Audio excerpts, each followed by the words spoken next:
Welcome back. Time for a look around the Big Ten, and we start in East Lansing with Matt Charbonneau.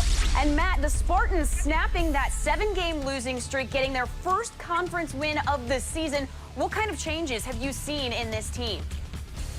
Well, we can go back. It's just surprising that we were actually talking about a 7-game losing streak with this team, but as it got rolling, the injuries started piling up and things started going wrong. It came against Rutgers, which most people aren't going to be beating their chest about, but this team, after the run they had, they were looking for a win against just anybody. I mean, you've seen some progress. It's been coming slowly, but they're playing a lot of young guys right now.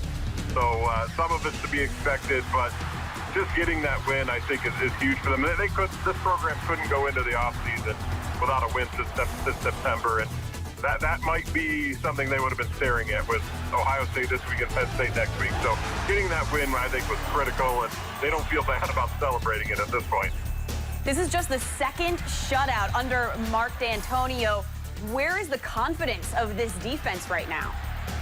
Well, it's certainly higher than it has been. To think they haven't had one since 2013 is a little surprising, but again, they're playing so many young guys. The secondary, especially, they finally turned the ball over. They got 2 interceptions and returned 1 for a touchdown.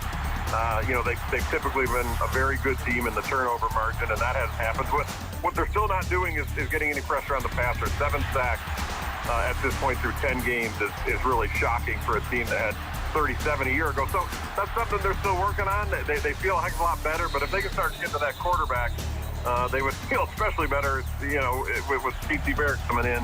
I think that would be critical if they could actually get that going this week. They're getting ready to host the #2 team in the country in Ohio State. You've touched on it a couple of times.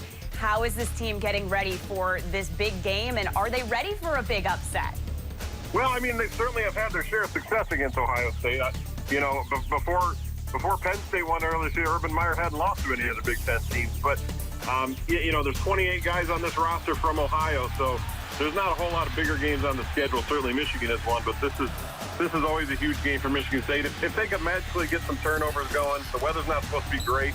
Who knows? Something crazy could happen. But, a win or an upset is a long shot, but they certainly have the confidence against this team. So I think they'll show up ready to play. Whether it all comes together, we'll have to wait and see.